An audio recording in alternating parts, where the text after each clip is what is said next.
right, welcome to the Church Dropout Podcast. My name is Alan. I'm joined by Lisa. Church Dropout is a podcast. We talk about issues, topics, and teachings related to faith, life, and culture in ways that are sometimes funny, sometimes serious, but always insightful. If you have not already, please like, share, and subscribe to the channel. Drop a comment below. Keep the conversation moving forward. So I wanted to kind of just do a quick update to something that we shot a video on. The young lady who was shamed by the pastor and the church, brought up before the church because she got pregnant out of wedlock, and they brought her up before the church. So you remember that video, right? Any other thoughts you want on that? There's a little bit of an update, but okay. So apparently, two things have happened that I think are just worth talking about. One, the mother posted something concerning the event, the situation. The mother of the girl. Yeah, the mother of the girl. And then someone ended up going to the church to confront the actual pastor for what they did. So we could talk about both of those things. Okay. I think it's pretty interesting. So first thing being, the mother of the teen spoke out, and this is what she had to say. So it's up on the screen. Is that you? Get this stuff down. Make sure nothing crazy going on. Okay, so she said, "To everyone that's concerned, we greatly appreciate it. However, I do want you to know that you are all interrupting my peace and is causing me more damage than good. Okay. You are showing up, disrupting my church, my beliefs, and disrespecting my pastor. I am where I want to be and where I choose to be. We were not forced or manipulated to stand before the congregation. My daughter willingly approached the congregation and was welcomed and embraced with open arms. I stand on what I've been taught, and I'm raising my daughter to do the same." And then she puts at the end, "I stand with my pastor." All right, that's not her pastor. Okay. By the way. Okay. That's not him. That's I think that's the dude who posted this post. So, so she had something to say about the situation. But what are your thoughts on that? Do you have any thoughts? I do, because I'm listening to what you just read, and she said, "I am where I want to be and where I chose to be. We were not forced or manipulated to stand before the congregation." I hear a we. We were not in front of the congregation. It was just her daughter that was in front of the congregation. So I do feel like if that's the case, I think she should have been up there with her daughter. Yeah. And looking at the mom, if this is her picture, I'm assuming her daughter's younger. You know what I mean? So I think that she should have been up there with her daughter. But yeah. Yeah. I kind of want to know, where's the dad in this? You know what I mean? Is the mom married? If so, what's her dad feel about this? Yeah. Yeah. And, I hesitate to even, speculate into that, I whether or not the dad is there or not, but I would probably say, no, just based upon, I guess, how she's even speaking. And again, this has a lot to do with church culture in terms of, especially Black church culture, where pastor. Yeah. Especially when it comes to how Black women treat Black pastors. And to be honest with you, a husband of a Black wife, as a husband of a Black wife, the way women tend to treat their pastor, to me, and we've had this discussion before, is non-biblical, unbiblical, and disrespectful to some degree. So if he is in the picture, I'm sure that, if he's a part of church culture and he's not aware, or, this is normal for a woman to defend their pastor, and it's unhealthy and it's unbiblical to defend them, this way. Right. Especially in Black churches. You know what I mean? Like, sometimes, and again, I get accused of speaking in generalities a lot. So I guess I just would say in some churches, you know, black women at times tend to treat the pastor like their husband. He has that type of authority, right? You know, we've been in churches where, you know, leaders have said things and, you know, and I've always felt weird about it. And, you know, when I started to speak out about it, that's when, you know, things started to, you know, become problematic. But, you know, I've had leaders say things like, you know, if I want to know how you're doing, me, Alan, if I want to know how you're doing, I'm going to talk to your wife. It's like, no, you're not. You know what I mean? Like now at the time I was like, oh my God, like, I don't know. Is that right? Like, you know, but no, that's not biblical or appropriate. You want to know how I'm doing? You can ask me, but don't call my wife. You know what I mean? Like, and that's not because men are hiding. That's just because it's disrespectful. So anyway, I'm on a tangent here. We should probably speak about that. The dynamics between, you know, the pastor and pastoring a married couple and what that should actually look at, or what I think that should actually look at. But I'm just saying that to say the reason why we would be questioning whether or not she's, you know, married or that there's the father in this is because this is kind of typical in the black church for, you know, the woman to be defending the pastor this way. But I like what you said though, like there was no we, right? And again, we didn't see the whole thing. Maybe her mom did stand, maybe there was something else that was going on. But yeah, there was no we, there was only her. But there's just some interesting things here, right? You know, you're showing up, you're disrupting my church, my beliefs, and disrespecting my pastor. You're interrupting my peace. You know what I mean? Like, you know, well, first, you know, this situation, you know, was, to be honest with you, was caused by your pastor in terms of you guys made this public, right? You know, and so what was interrupting your peace is something that was caused by the error that was made by the leadership of that church. And furthermore, if something's wrong, your peace should be interrupted. Right. It's just totally the wrong way to even think about this. Right. It's just weird that she's not coming to the defense of her daughter, and she's defending, you know, the pastor. But I don't know what we weren't forced to be manipulated. We're not forced. She's not forced to be where she is. She's there because she wants to be. Like, I'm not sure where all that comes in at. But anyway, it's just a weird statement, you know. You know, and like you said, just this whole pastor worship to a large degree, I stand with my pastor. Listen, that is unbiblical terminology. You know, there is no my pastor. I think we got to be very cautious of that. Jesus is the only senior pastor.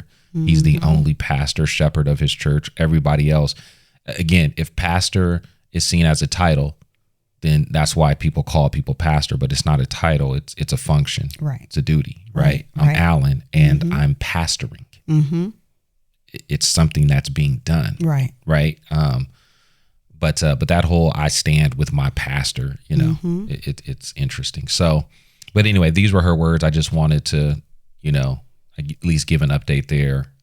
You know, it seems like she agrees with everything that has happened. And maybe she posted this after, because I don't know when the actual video that we're going to show, I don't know when that happened, but maybe she posted this after that, but maybe some other people showed up as well. You know what I mean? So, but anyway, so let's get to the video. And so, like I said, there was a video that was, somebody went to the church and confronted the pastor, and this is it. And then we'll talk about this. Okay. We're done. All right. Here we go.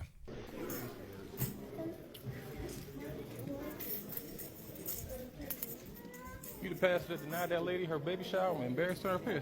I'm coming in this church. What you want? I'm asking you a question. Now, what you want? I'm asking you, are you the pastor? What do you want? I'm asking you, are you the pastor are you the pastor that publicly shamed that young lady? What do you want? I'm asking you a question. What do you want? Are you the pastor who publicly shamed that lady? What do you want? You don't understand English? What do you want? Why did you? I want to know why you publicly shamed that lady. Don't touch me now. That's assault. We gotta go. All right. He didn't ask me to leave. Don't touch me. He just did, but don't touch me because I touched back. He in my way. Come on, man. Come on, man. Come on, man. Excuse me then. Come on, man. Come on. Come on. He's all right. Y'all supposed to be of the Lord, though. Do that. He's all right. But y'all see it, y'all. This is a church. We'll be having a protest here. We'll be shutting this down. They up here pressing up on me, then touching all up on me.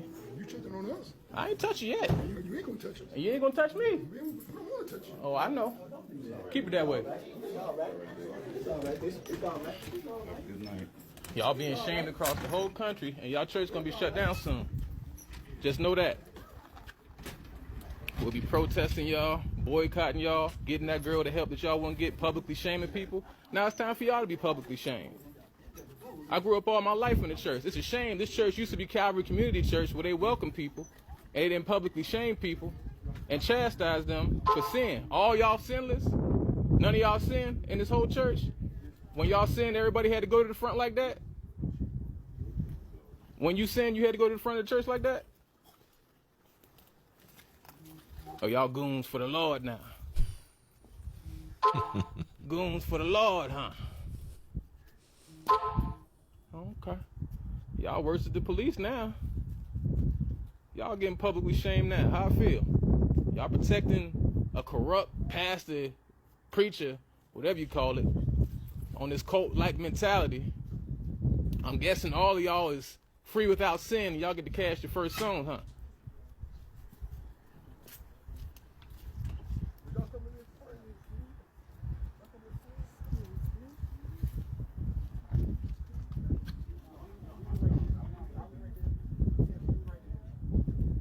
It's cool.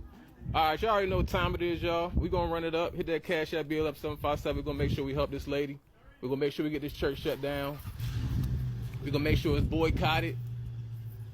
So we're going to do things the proper way. This isn't Dr. King's way. This is not the way Dr. King would prefer things. But y'all know what it is. You ain't got a conversation? I'm just here to talk. Okay. All right, y'all.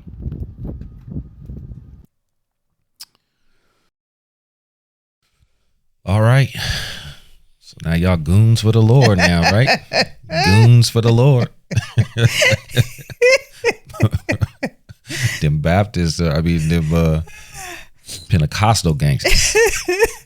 Apostolic gangsters. Okay.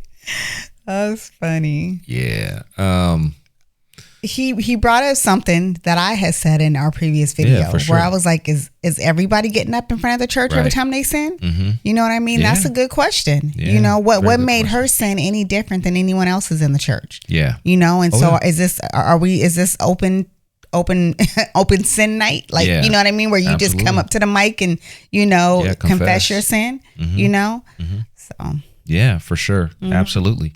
I think that's the way most people have seen it. You know, it's just like, you know, I mean, it reminds us obviously of a story that's in scripture, you know, that talks about, you know, the woman who was brought before, you know, Jesus and, you know, was caught in the very act of adultery. And, you know, they're like, hey, you know, bringing this woman out, didn't bring the husband out, you know, and Jesus responds that way. You know, he is without sin, cast the first stone. Right. And we don't got to get technical about that story in scripture and all of that type of stuff. Cause I know some people are going to be like, you know, well, that's not really in the, but anyway, you know, if you know, you know, but yeah, I mean, that's, you know, that's problematic, you know? Yeah. So what do you think about him going up to the church though? What do you think about that? I think him going up to the church, I think is causing,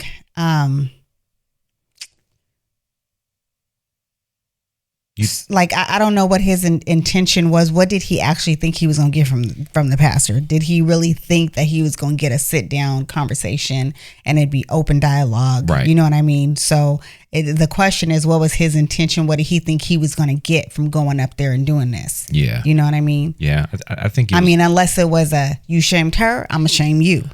That's kind of what it looks like is that, you know, I mean, if you willing to put this young lady up in the front, put her on camera, knowing that you guys publicize the videos of this stuff, why can't you answer this on You know what I mean? On Like public, if she's under scrutiny for her behavior, why can't you be under scrutiny for your behavior? You know what I mean? And so yeah, I think that's part of it. You know, I think that, and then at the end, I think part of it is I guess, you know, he's taking further action in terms of, you know, boycotting and doing those things, you know, to try to, you know, bring awareness to it and, you know, and Cash Apping to try to help the young lady and different things of that sort. And so, but based upon now looking at what the mom said, whether this was before or after, if this was after him Cash Apping, I don't think she's going to take any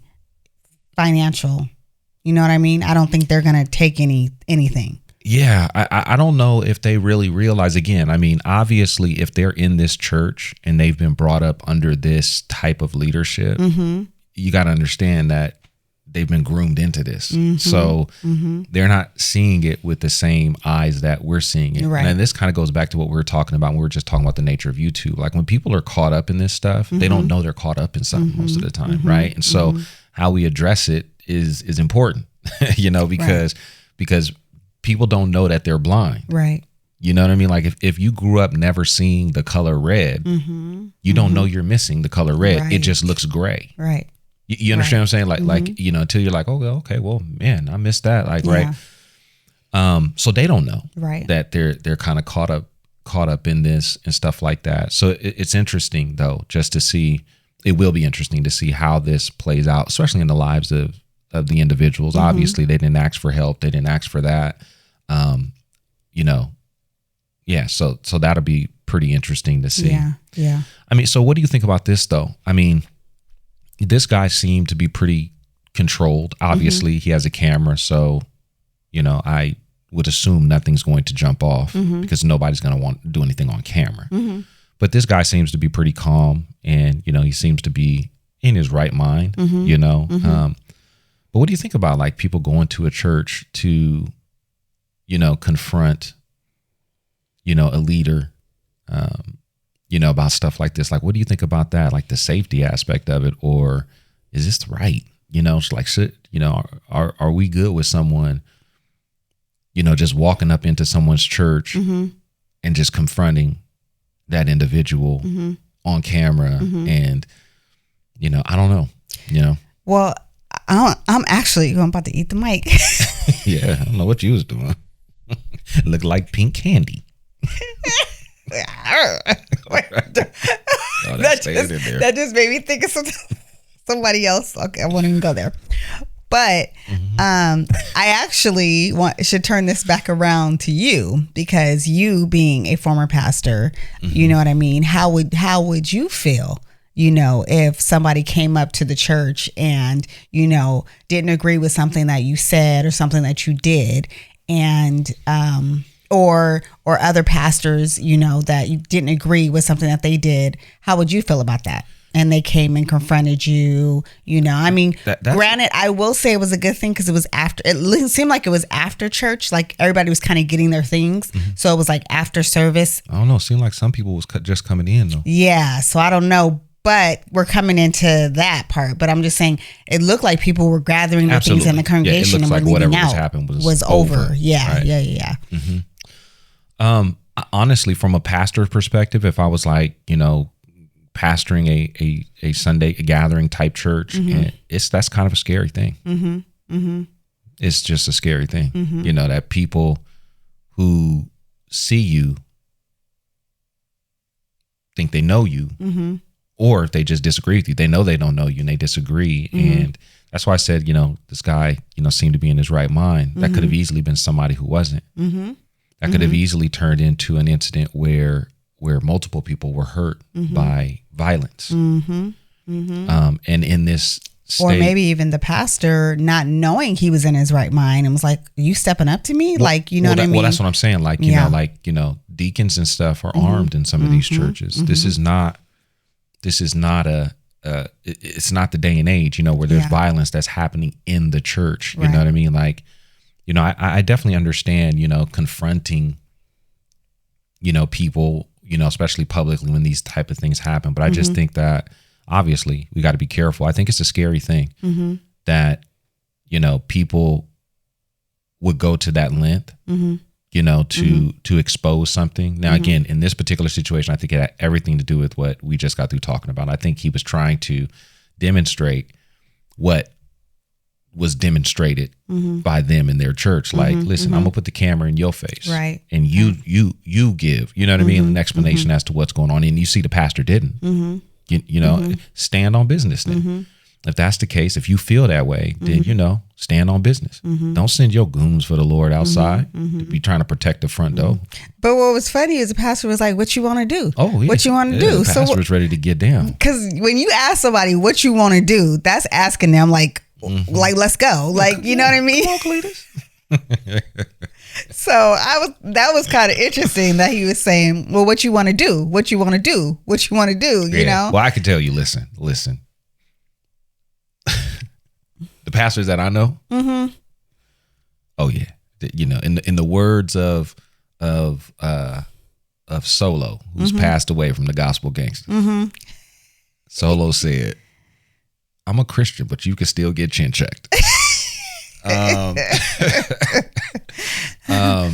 But yeah, I mean, these not no soft men now. Like, I know, like, the church I went to, the deacons and elders, they are not soft men. This is not, they're not playing. You know what I mean? So that's what I'm saying. It could have ended very violently, with that type of confrontation. But again, it was on camera, different things of that sort. I would imagine that people are wise enough to know, what this is. But, I get his intention. But the concern is this type of pattern becoming a behavior where you have people who are not necessarily in their right mind doing some of the same things. Or what if someone who's experienced that, and who's not dealt with that in the proper way, now goes and does that, and it becomes a totally different type of situation, right? I also feel that church. Being that, okay, first of all, I'm thinking if this is a child, like when I say child, if she's underage, I really don't think that should have been broadcasted. Well, that's problematic to me in that sense. Yeah, I agree with you. Like, if it's a minor, regardless of the offense, right? You got to be protecting, right, that minor, and that's where the parent. Comes in. And so I don't know how old she is. I know they said teen, but that could be 19. Right. I don't know. Then depending on what state they're in, there's different, ages of consent and all that type of stuff. So I don't know what that looks like. Right. But yeah, I agree with you. But we wouldn't even have to talk about this if we would just handle things the way the scripture tells us to handle things. Right. And, and apply grace and mercy. Yeah. Obviously, confession is important. But the way we confess and the way those things are happening, and again, like I said in the first video, I think sometimes we take what the scripture says and we apply it today, but it's a different circumstances. We understand what the Bible's saying, but how to actually do it is just different. We're in the age of it's digital. It's congregations are large. Yeah. This is not house churches. Yeah. This is not 10 people gathering in someone's home who you have deep fellowship and relationship with, and and this man put this on camera. Yeah. Like, this was put on camera, so yeah, there's all types of, dynamics here, that are important, but I don't know. I wouldn't advise anyone to do that. I think I understand why someone would want to do that. I just think in this day and age, it's a dangerous thing to do. And then, because it's not the first time somebody's done this, there was a guy, I hesitate to say this, but because I don't remember all the details, but there's a Reformed guy who actually went, Justin Peters, I think his name is, he went to a Benny Hinn or a Word Faith conference and kind of confronted them there. He actually is he's a person who has disabilities, right? He's in a wheelchair and stuff like that, and he went and confronted them, and it went viral. This is kind of how he got really big, but he went there, and it's like, okay, I get the sentiment, but again, you are in a different place, we also got to be cautious of what it looks like for people to come behind you and do different things of that sort. Does this become a trend? Right. Is this the, I don't know. Is this the right way to protest wrongdoing? Right. So I don't know. There's just some things here that I just think is pretty dangerous, and, but yeah. Any final thoughts? Nope. I would like to see how this plays out. You know what I mean?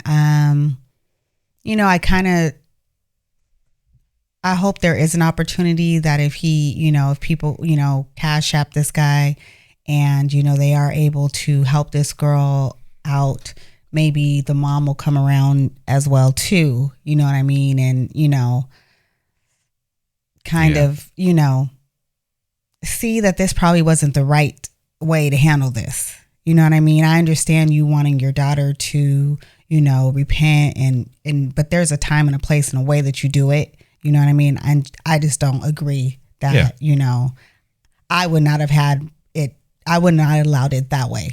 You know what I mean? I honestly, I feel like if there's a pastor that this is their norm, we wouldn't be at that church anyways. Right. You know what I mean? That's what I was going to say. Yeah. I think there's there's just also the problem of, like I said, if this is a conditioned culture where this is the type of behavior that's normal, if they're in this cult like community and this is the theology that they're under, again, it seems like for us, we can see it clearly, right? And this is why, we advocate so much for, the restoration of the essence of church, and what church is, and even how the gifts and all of these things operate within the community of Christ. And because this is a part of how it gets there. People may not want to realize that, but again, this, the pastor being, the most important piece, where anything he says goes, he can't be challenged,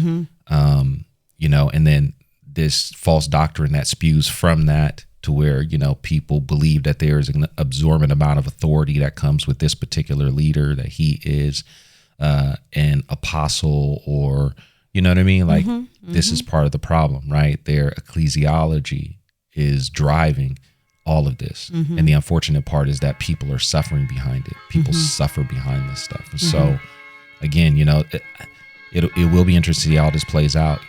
I can imagine it going, where it's just like, no, this is what we know. I made a mistake. I sinned against God and I deserve to be punished. And that's a very sad thing, because that's giving them a viewpoint that's not accurate of who God, truly is. So, But anyway, that's it for another edition of the Church Dropout Podcast. As always, we would love to hear your comment. Drop a comment below. Keep the conversation moving forward. Please like, share, and subscribe to the channel. We'll talk to you soon. God bless. Good night.